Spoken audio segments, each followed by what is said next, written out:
শ্বশুর ঘর যেতে যেতে এত অন্ধকার আর এত রাত হয়ে যাবে আমি কোনো ভাবিতেও পারিনি বন্ধুরা। তো চলো ভিডিওটাকে প্রথম থেকেই শুরু করা যাক। তো দুর্গা পূজাতে শ্বশুর ঘর যাচ্ছি বন্ধুরা।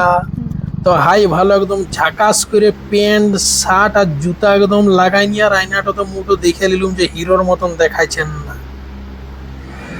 তো দেখছি হিরোর মতনই দেখাইছে বন্ধুরা। তো রেডি হয়ে এবার বিরাবো শ্বশুর ঘর। তো হাই ভালো একদম দেখছো ঝাক্কাস করে রেডি হয়ে গেলুম। আর গাড়িটাও দেখছি পুঁছে পাঁচে রেডি হয়ে গেছে একদম। আর এইদিকে দেখো দুর্গা ঠাকুরও রেডি হয়েছে, মানে আমার গিন্নি একদম শাড়ি লাগে ঝাক্কাস করে রেডি হয়ে গেছে বন্ধুরা। তো চলো এবার বিড়াবো। তো গাড়িটা বন্ধুরা নিয়ে চলে এলাম আমাদের পেট্রোল পাম্পে তেল ভরাইতে। তো তেল ভরা হয়েই গেল মোটামুটি। হাই ভালো তেলটা বলুন ভরে এলি ট্যাঙ্কিটা ফুল করে, কারণ রাস্তায় ফুরাইন যেতে পারে। তারপরে চলে এলাম পবিয়া পরেশ দাদুর দোকান মিষ্টি নিতে। তো পরেশ দাদু দেখছি বিরাট সিঁড়া ঝাঁকেছে, কারণ পবিয়ার সব থেকে ফেমাস দোকান হয়েছে পরেশ দাদুর দোকান। তো নিয়ে নিলাম কলাকান্দ মিষ্টি বন্ধুরা।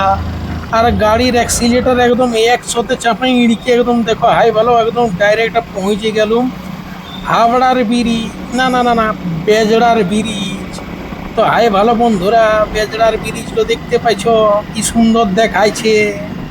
তো দেখছি খাইছে জল বইছে মাইরি, আর একটিও নৌকা দেখতে পাচ্ছি না।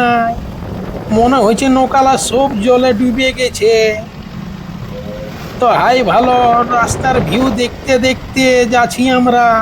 আর এই ট্র্যাক্টরটাতে দমে বালি উড়াইছে বন্ধুরা। তো একদম খাইছে একদম চলে এলাম। হাই ভালো এটা কোথাকার রোড বটে বলো না, মেন শঙ্করডির রোড ধরে নিল। শঙ্করডি পিনাই মেন রোড ধরে নিলাম বন্ধুরা। হাই ভালো রাস্তার ভিউ দেখতে দেখতে আমরা যাচ্ছি। আর এই রঘুনাথপুরের দেখছি বোর্ড লাগা আছে, তার মানে এটা বটে তোমার যে ভোজপুর আর অসুর বাঁধের রোড মনে হয়েছে। আর হাই ভালো সামনে সামনে দেখছি বিরাট পেট্রোল পাম্প মাইরি। তো হাই ভালো বলুম এদিকে পরোয়া হয়ে নাই যাবো, ডাইরেক্ট এই পথেই যাব।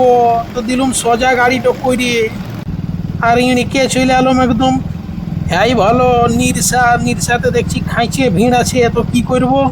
তো হাই ভালো গাড়ি দিলাম ঘুরাই নয়াডাঙ্গা হয়ে, বলুন নয়াডাঙ্গা হয়ে যায়, এত ভিড়ে ফিরাইতে পারবো না। তো হাই ভালো এটা নয়াডাঙ্গার কালী মন্দির বটে বন্ধুরা, তোমরা কি জানো। আর তারপরে চলে এলাম আমার শ্বশুর ঘর। তো এমনি চেংড়া ফাটা ভিডিও দেখতে গেলে আমাকে ফলো করো।